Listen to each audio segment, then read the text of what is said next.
በቃችንን የቱ ጋር እናስቀምጥከው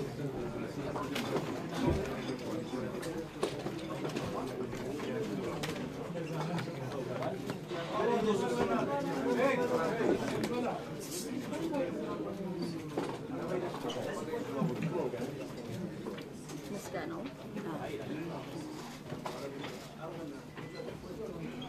እንደምን አደራችሁ ያው የሀገር ውስጥም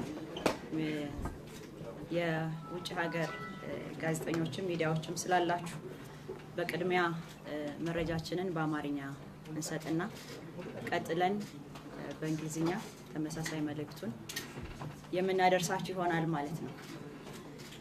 ከሁሉ አስቀድመን በኢትዮጵያ መንግስት ስም አጠቃላይ የሀገራችንን ህዝቦች እንደዚሁም የዓለም አቀፍ ማህበረሰቡን አደጋው ከተከሰተ ዕለት ጀምሮ ከጎናችን መሆናችሁን ያረጋግጣችሁ ስታረጉልን ለነበረው ድጋፍ እጅግ አድርገን ማመስገን እንወዳለን።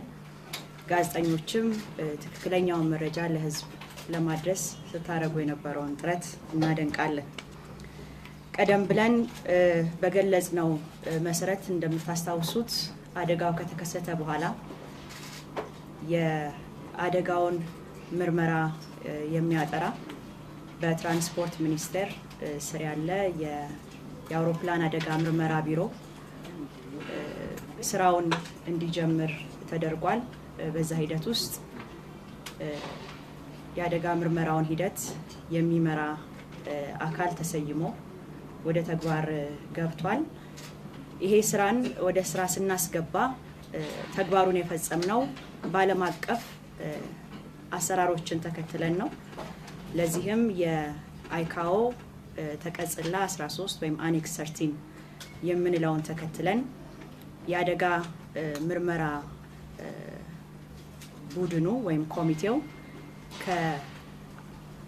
ከስቴት ኦፍ ኦከረንስ ወይም ችግሩ የተከሰተበት ሀገር እየመራ እያስተባበረ ይሄዳል ብሎ ስለሚያስቀምጥ እንደ ሀገር ይሄንን እየመራን እንደዚሁም አምራቹም እንደዚሁም ስቴት ኦፍ ዲዛይን እና ስቴት ኦፍ ማኑፋክቸረር አምራቹም ዲዛይነሩም እዚህ ውስጥ መካተት እንዳለበት ዓለም አቀፍ ሕጉ ስለሚፈቅድ በናሽናል ትራንስፖርት ሴፍቲ ቦርድ ኦፍ አሜሪካ መሪነት ቦይንግም እንደዚሁም ኤፍኤም በሂደቱ እንዲሳተፉ ተደርጓል።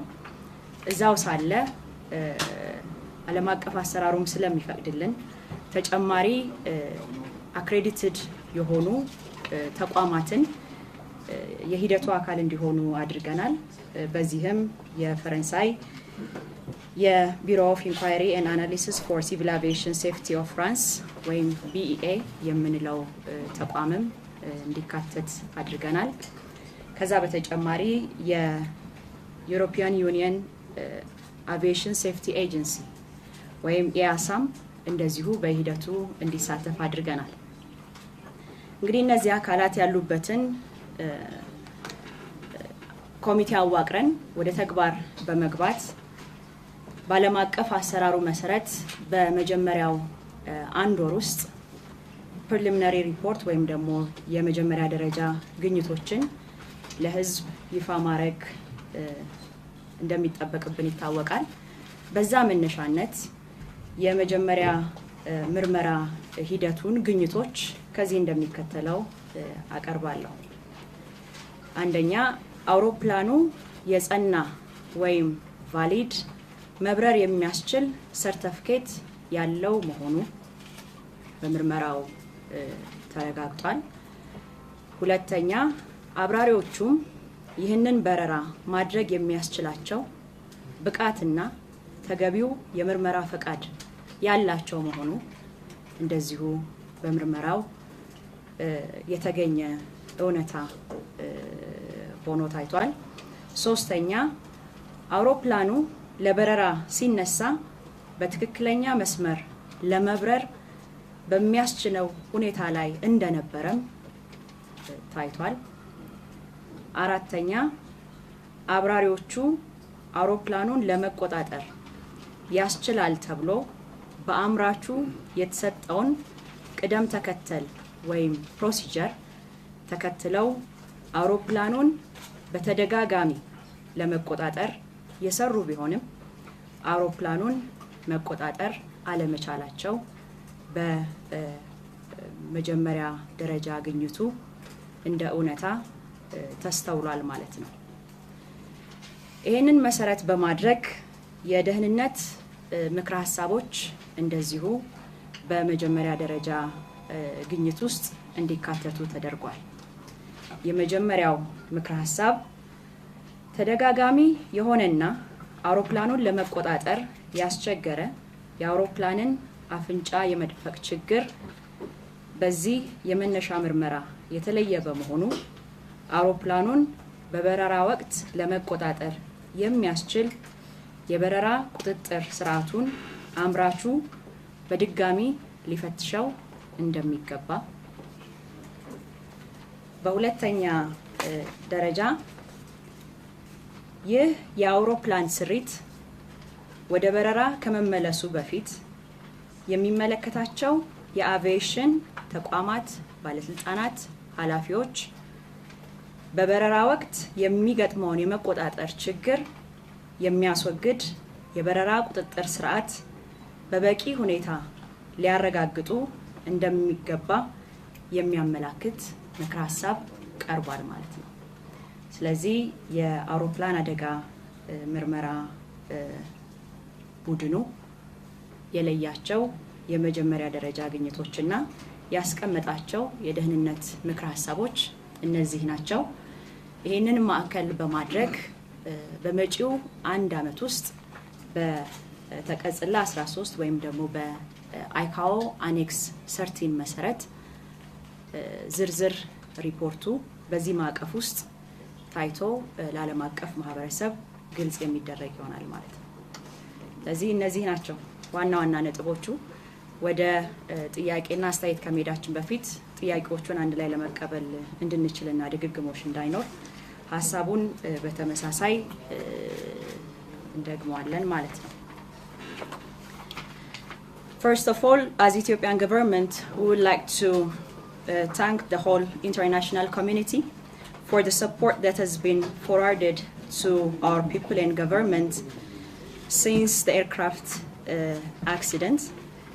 And as we tried to mention it earlier, the accident investigation committee headed by the Aircraft Accident Bureau of the Ministry of Transport was formed, and it was in charge of doing all the investigation activities, composed of, as per ICAO Annex 13, composed of the National Transport Safety Board of America, the NTSB, representing the manufacturer and state of design, and the operator, Ethiopian Airlines, and also some professionals from Civil Aviation Authority of Ethiopia, and also the Bureau of Inquiry and Analysis for Civil Aviation Safety of France, BEA, was also part of the investigation team as technical advisor for Accident Investigation Bureau. And also EASA, which is the European Union Aviation Safety Agency, was also part of the investigation process. So based on this, the initial findings of the investigation on the basis of initial information gathered during the course of investigation, the following facts have been determined. Number one, the aircraft possessed a valid certificate of airworthiness. The second one, the crew obtained the license and qualifications to conduct the flight. And third, the takeoff roll appeared very normal. And the fourth one is the crew performed all the procedures repeatedly provided by the manufacturer, but was not able to control the aircraft. Based on this initial information gathered during the course of investigation, 2 safety recommendations has been forwarded in the preliminary report. The first one is, since repetitive uncommanded aircraft nose-down conditions are noticed in this preliminary investigation, it is recommended that the aircraft flight control system related to the flight controllability shall be reviewed by the manufacturer. And the second one is, aviation authorities shall verify that the review of the aircraft flight control system related to flight controllability has been adequately addressed by the manufacturer before release of the aircraft to operations. So these are the 2 major recommendations that has been forwarded by the investigation team in the preliminary report. We really like to thank the whole international community for the support that has been forwarded to our government, and even the medias, international medias, who are working day and night to provide information, truthful information for the whole international community. So this is what we have as a briefing for this session. If you have any questions, we can take it. Mr. Groom, 2, and reporter. Sost. Thank you very much, Minister. We thank you so much for the report. 2 questions. Question number 1, are we saying that the aircraft manufactured by Boeing 737 MAX 8 has a technical issue, black and white, and so Boeing is to blame? 1. Number 2, if and necessarily there needs to be a legal proceedings from now onwards, what is the government planning to sue Boeing, perhaps to compensate the deceased families, or even compensate the aircraft that has been lost in the process, and also the grounded planes, 4 of them out of 5, as 1 is already crashed? Madam Minister, thank you. You walk. Number 2.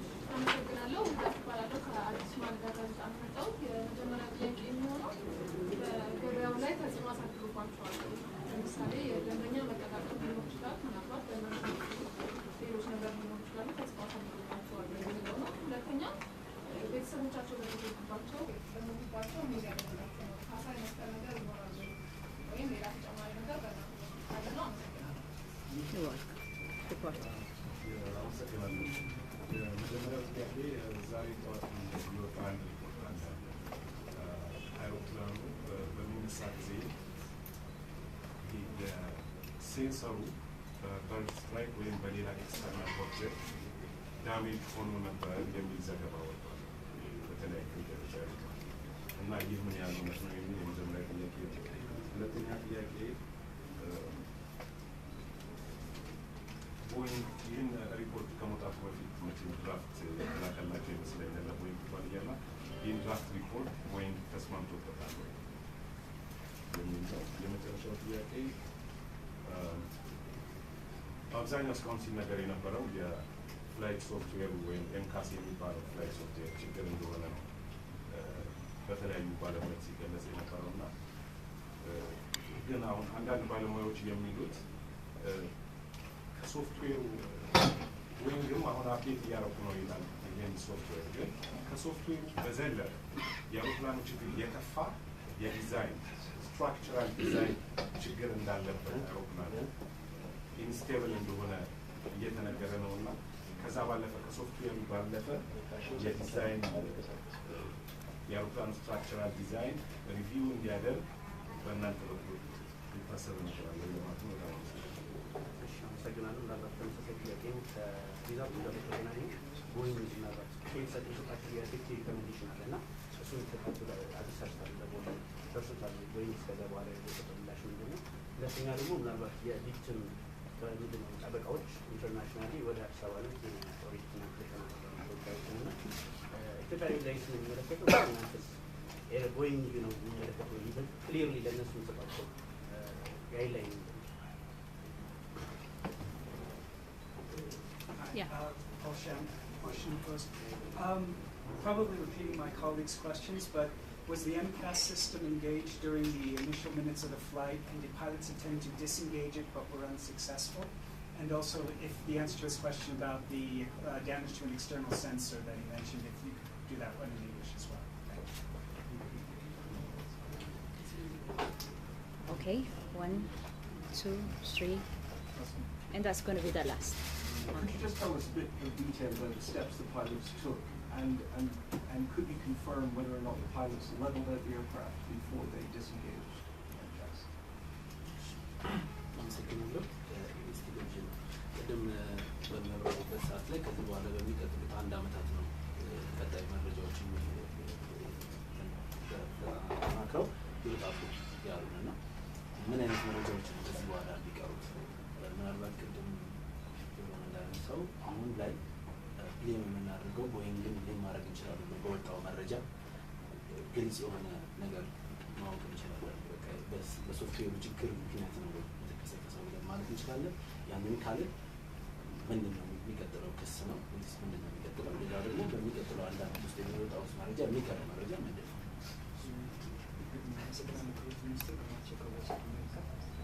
አንዳንድ ወገኖች የአደጋ የምርመራ ቡድኑ ያለውን አቅምና የኢትዮጵያ አየር መንገድ ያለውን አቅም በማንሳት የምርመራ ሂደቱ ላይ ተጽዕኖ ሊያሳድር ይችላል የሚል ጥያቄ አነሳለሁና ምርመራው ምን ያክል ገለልተኛ ነበር? ተመርማሪ የኢትዮጵያ ሰው ምን ያክል ገለልተኛ ነበር ነው የኢትዮጵያ እንስሳት መንገድ ይሻላል።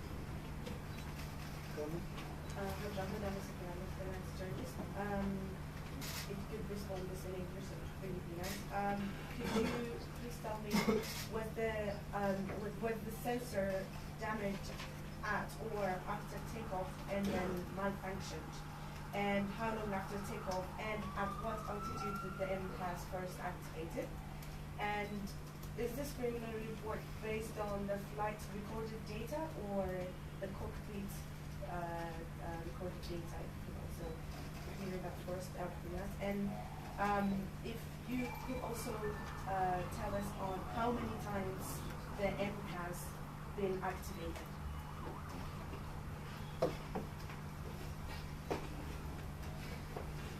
You were saying one last, even if I said one last. So could you maybe provide more details on what actions the crew took to prevent the aircraft pitching down? All right.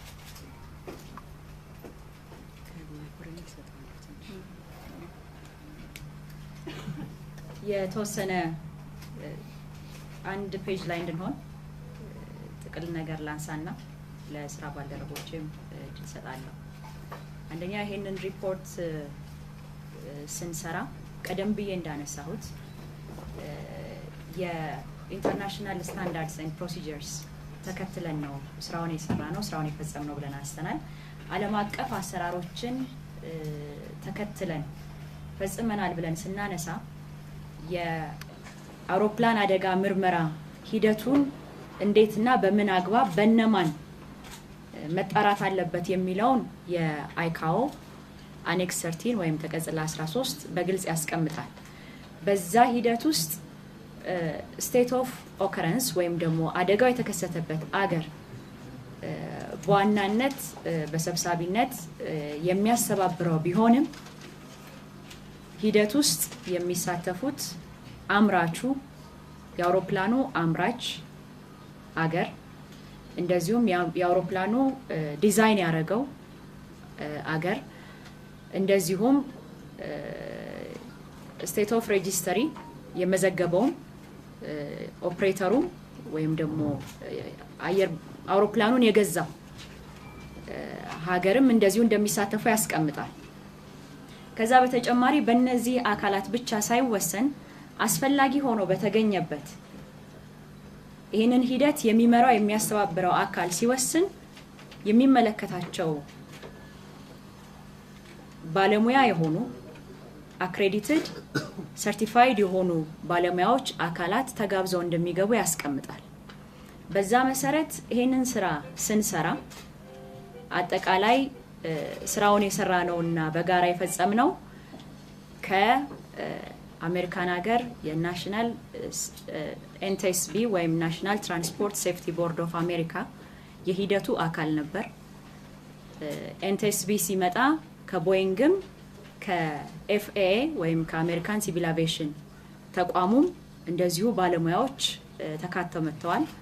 ከአሜሪካ የመጣው ቡድን ወደ 18 የሚጠጉ ባለሙያዎችን ይዞ ነው የመጣውና የአውሮፕላን አደጋ ምርመራ ስራችን ቡድን አካል ሆነው ሲሰሩ የቆዩት በዛ መንገድ እንደሆነ ቀደም ብለን ገልጸን ቢሆንም አሁን ላይ ከሚነሳው ጥያቄ ይበልጥ መግለጽና ይህንን ጉዳይ አስረግጦ ማስቀመጥ ጠቃሚ ስለመሰለኝ ነው ያነሳሁት።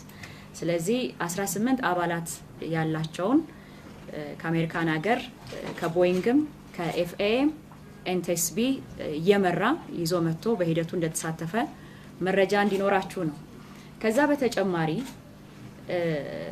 እንደ ስቴት ኦፍ ኦከረንስ ወይም ችግሩ እንደተፈጠረበት አገር የሚመለከታቸውን አስፈላጊ የሆኑ ባለሙያዎችን በመናረግላቸው ጥሪ መሰረት ማካተት የምንችልበት እድል ስለነበረን ከፈረንሳይ ሀገር የአውሮፕላን አደጋ ምርመራን የሚያጣራው ቡድንም እንደዚሁ በሂደቱ እንዲሳተፍ ተደርጓል። የፈረንሳይ ሀገር ብቻ ሳይሆን እንግዲህ እንደምታስታውሱት ፈረንሳይን ስናነሳ ቅድም ሲቪአር እና ኤፍዲአር ተብሎ የተነሳው የፍላይት ዳታ ሪከርደሩና የኮክፒት ቮይስ ሪከርደሩ እንዲገለበጥ እና በጥሩ ሁኔታ አደጋውን ለመለየት እንዲያስችለን እገዛ ሲያደርጉልን ስለነበረ በምርመራው ሂደትም ከጎናችን ሆነው አብረውን እንዲሰሩ በማለት ጥሪ አቅርበንላቸው መረጃውን ተመልሰን ወደ ሀገራችን ይዘን ከመጣን በኋላ በጥሪው መሰረት ተቀላቅለውን አብረውን ሲሰሩ ቆይተዋል። ከነሱ በተጨማሪም እንደዚሁ ኢያሳ ወይም የዩሮፒያን ዩኒየን አቪዬሽን ሴፍቲ ኤጀንሲም እንደዚሁ የምርመራው ሂደት አካል ሆኖ እንዲሄድ ለማድረግ ጥረት አድርገናል። ስለዚህ ይሄ ፕሪሊሚናሪ ወይም የመጀመሪያ ደረጃ ያወጣን ያለነው ሪፖርት በጋራ የተሰራ መሆኑ ግንዛቤ ሊያዝበት ይገባል የሚለውን ለማንሳት ነው። እዛው ሳለ ምናልባት የመጀመሪያ ደረጃ ሪፖርቱና ወይም የመጀመሪያ ደረጃ ግኝቶችን የምናወጣበት ሪፖርት በዓለም አቀፍ አሰራሩ መሰረት በአንድ ወር ውስጥ መውጣት እንዳለበት ስለተቀመጠ እኛም አንድ ወር ከመሆኑ በፊት ዛሬ ላይ ምናልባት ዛሬ 26ኛው ቀን ይመስለኛል አደጋው ከደረሰ በ26ኛው ቀን በአንድ ወር ውስጥ መግለጫውን እየሰጠን ነው፣ ሪፖርቱን እያወጣን ነው። ሌላው ዓለም አቀፍ አሰራሩ የሚያስቀምጠው ፋይናል ሪፖርቱ የተጠቃለለው ሪፖርት በአንድ አመት ጊዜ ውስጥ መዘጋጀት እንዳለበትና መውጣት እንዳለበት ያስቀምጣል።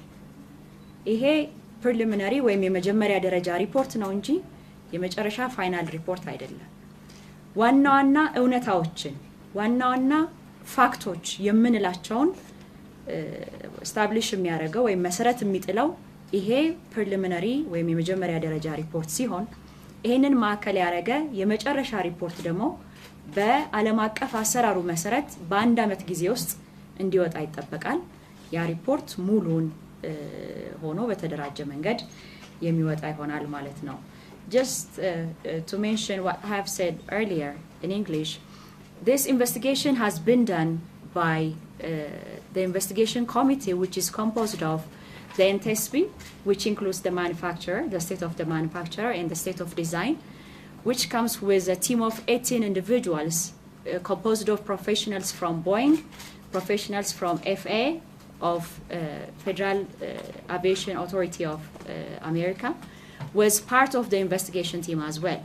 And in addition to that, as per the international standards and procedures, as we have the mandate to invite accredited representatives from different countries, as state of occurrence, we called upon BA from France to be engaged in the team, and at the same time, EASA to be part of the team. So the preliminary report that we are releasing right now is the one that has been done by this team in an integrated manner. So we don't have any reservation. so far from different stakeholders which were engaged in the investigation process. ይህንን ብዬ ምናልባት አንዳንድ ጉዳዮች ላይ አስፈላጊ በሆኑት ብቻ ራስን አስተዋወቅ ኮርኔል እሺ ብያለሁ ያስተዋወቅ ስሜ ወይል አምድዬ አያሌው እባላለሁ አምድዬ አያሌው እባላለሁ የዚህ የቡድኑ መሪ እኔ ነኝ ኢንቨስቲጌተር ኢን ቻርጅ ላለፉት 26 ቀናት ይሄንን ስራ ስንሰራ ነበር የተወሰኑ ጥያቄዎችን ለመመለስ ሞክራለሁ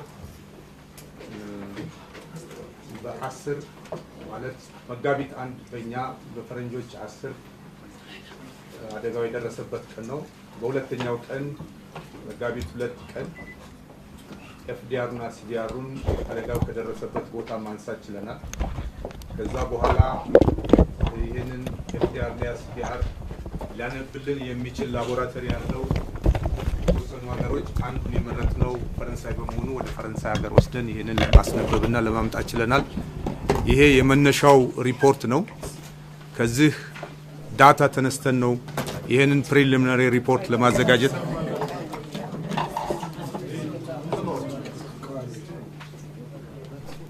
ይሄን ዳታ ይዘን ነው ይሄን ሪፖርት ለማዘጋጀት የቻልነው ይሄ የመነሻ ሪፖርቱ ነው አውሮፕላኑ የወደቀበትን ዋና ምክንያት ሊገልጽልን የሚችል ይሄ መነሻ ዳታ ነው በዚህ መሰረት ነው ይሄን ፕሪሊሚናሪ ሪፖርት ለመስራት የቻልነው በዚህ መሰረት የተነሱ ጥያቄዎች ከዚህ በኋላ የሚቀረው ስራ ምንድነው ነው ስለ ዲዛይንም ተነስቷል በተወሰኑ ፓራሜትሮች ላይ በተወሰኑ ማየት በሚገባን ኤሪያዎች ላይ ነው ይሄንን ስራ ስንሰራ የነበረውና ይሄን ፕሪሊሚናሪ ሪፖርት ለማውጣት የቻልነው በቀጣይ የሚሰሩ ስራዎች አሉ በአኔክሱ ወይም በተቀጽላው 13 መሰረት የመጀመሪያው መነሻ ሪፖርት በ30 ቀናት ይወጣል ቀጥሎ ደግሞ ዋናው ሪፖርት ይወጣል ዋናው ሪፖርት ስንል አሁን በትንሹ ያዝ ነው ወይም ደግሞ ለዚህ ለፕሪሊሚናሪ ሪፖርቱ ያስፈልጉናል ያልናቸውን ብቻ ነው አውተን የሰራንበት ቀጣይ ኢንቨስቲጌሽን የምርመራ ስራ እንሰራለን ይህ ረጅም ጊዜ ይወስዳል አይኪኦ ባወጣው ደንብ መመሪያ መሰረት እስከ 1 አመት ሊፈጅ ይችላል ይሄን ስራ እንሰራለን አሁን ቅድም ሲነሳ የነበረው የመጠራጠር የዲዛይን እነዚህ የመሳሰሉ ስራዎች በዚህ በፋርዘር ኢንቨስቲጌሽኑ የምናያቸው ይሆናሉ ማለት ነው ሌላው የተነሳ ጥያቄ የቡድኑ አቅም ነው ቅድም እንደተገለጸው የቡድኑ አቅም አክሲደንት ኢንቨስቲጌሽን ቢሮ በሚኒስትር ደረጃ የተቋቋመና ውስን ሰዎች ያሉት ቢሆንም ስራውን ግን በመምራት የተሟላ ውጤት አለው ብለን እንገምታለን ተጽዕኖ አልነበረብንም ስራውን ለመስራት የኛ ኃላፊነት ነው ስራውን ሰርተናል ይሄን ፕሪሊሚናሪ ሪፖርት አውጥተናል ቀጣይም ኢንቨስቲጌሽኑን ስራ እንሰራለን በማንም በኩል ተጽዕኖ አልነበረብንም ኢትዮጵያ አየር መንገድ እንደ አድቫይዘር ቴክኒካል አድቫይዘር ነው ኢትዮጵያ ሲቪል አቪዬሽን ኦቶሪቲም እንደ ቴክኒካል አድቫይዘር ነው ዶክመንት በሱ በኩል ነው ከማንኛውንም ዶክመንት ከኦፕሬተሩ ወይም ከአየር መንገድ የምናገኘው በኢትዮጵያ ሲቪል አቪዬሽን አማካኝነት ነው ሌሎችም ሀገሮች ቅድም እንደተገለጸው ከውጭ የመጡ ናሽናል ትራንስፖርቴሽን ሴፍቲ ቦርድ ኦፍ አሜሪካ ይሄ ጉዳይ ይመለከታቸዋል መንግስት ይወከላቸው አክሬዲትድ ሪፕሬዘንታቲቮች ናቸው እንደዚሁም የፈረንሳዩም እንደዚሁ ደግሞ አክሬዲትድ ሪፕሬዘንታቲቭ ሆኖ ከኛ ጋር ስራውን እንዲሰራ መጥቷል ያሳም እንደዚሁ መጥቷል በአብዛኛው አክሬዲትድ ሪፕሬዘንታቲቭ ኤንድ ፕላስ በኤንቲኤስቢ በኩል ቦይንግ እና ኤፍኤ ደግሞ ኤንቲኤስቢን አድቫይዘር የሚያደርጉ አብረን የምንሰራ ቡድኖች እንደሆኑ ነው የተገለጸው ድራፍት ሪፖርት ቦይንግ ተስማምቶበታል የሚል ጥያቄ ተነስቷል አብረን እንደሰራን ቦይንግ አይደለም እኛ ስለ ኤንቲኤስቢ ነው የምናስበው ከኤንቲኤስቢ ጋር ነው በአብዛኛው የምንሰራው ቦይንግ የኤንቲኤስቢ አማካሪ ነው ኤንቲኤስቢ ደግሞ ከኛ ጋር የሚሰራ ነው ይሄንን በጋራ የሰራ ነውና የተስማማንበት እንደሆነ እናምናለን ይሄ ነው በዚህ በኩል ያለን ሌላው ኤክስተርናል ኦብጀክቲቭ ወይም ፎሪን ኦብጀክት ዳሜጅ በዚህ በፕሪሊሚናሪ ሪፖርታችን ወይም በዳታ ውስጥ አላገኘ ነው ይሄንን አስረግጠን መናገር እንችላለን። አላገኘነውም። ዳታውም ሪትራይቭ የተደረገው የወረደውም ዳታ ይሄንን አያሳይም። በዚህ ብንወስደው ነው እና ይሄንን ለማለት ፈልጌ ነው። አመሰግናለሁ። ይሄ ፎሪን ኦብጀክት ዳሜጅ ከውጪ የመታው ነገር አለ ወይ የሚል ነበረ ጥያቄው። ይሄንን በዳታው ላይ አላገኘንም። ባለን ዳታ ይሄንን አላገኘንም። በዚህ ነው መናገር የምንችለው። ሌላው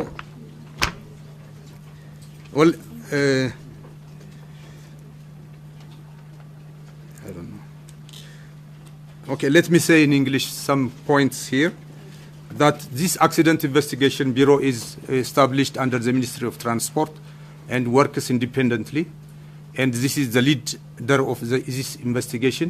I am part of the investigation group and I am the leader of all.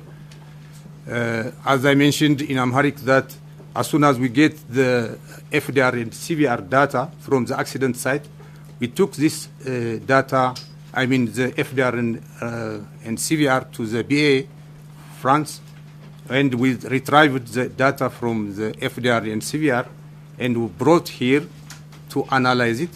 We analyzed it on some parameters and we prepared this preliminary report.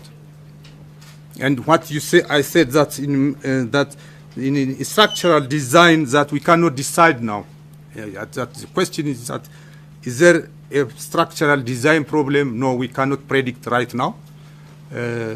As we said that this investigation will proceed to the next 1 year or 6 years, 6 months exactly. I don't know. It depends on how the complication of the investigation. But within this 1 year, let me say, we'll analyze whether other problems are existing on this aircraft. And there is no an interference upon accident investigation. As far as the Ethiopian Airlines, we need technical advisors from Ethiopian Airlines, Ethiopian Civil Aviation Authority, and as we took other advisors from EASA and Boeing and FAA through NTSB, the local advisors are the Ethiopian Airlines and ECA. There is no problem with them, and we work together and they advised us. But to be sure that we are the leader of this investigation and we are an independent entity to investigate this report. Thank you.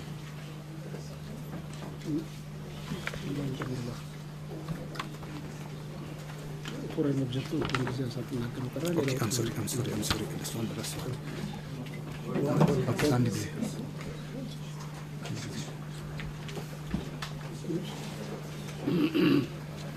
Once more, I missed one question that regarding the FOD, foreign damage object. We did not find any information regarding the FOD on the aircraft. The data retrieved from the FDR doesn't indicate that there is an FOD. Thank you.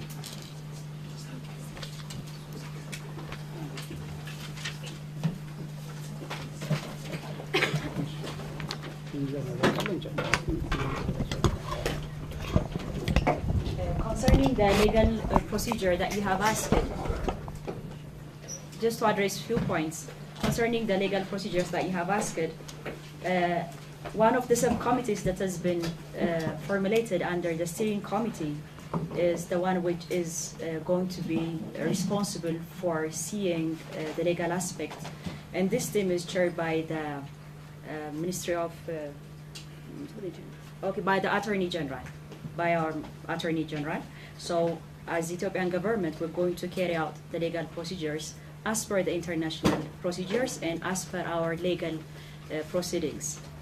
And the other one is concerning the source for the conclusion that has been reached so far. As I mentioned it earlier, the FDR and CVR were the major sources, and in the meantime, different additional documents that is gathered from the operator, additional documents gathered from Civil Aviation Authority, and different kinds of remnants that has been collected from the accident site were also used as an input to reach upon this kinds of preliminary report. All in all, the major objective of this investigation is to make sure that there is safety in the aviation sector. It's not to blame someone, it's not to get some sort of, there are some things that we are going to do it as something very normal, following the procedures. But of all the things, the result of this report is going to help us to assure safety in the aviation sector.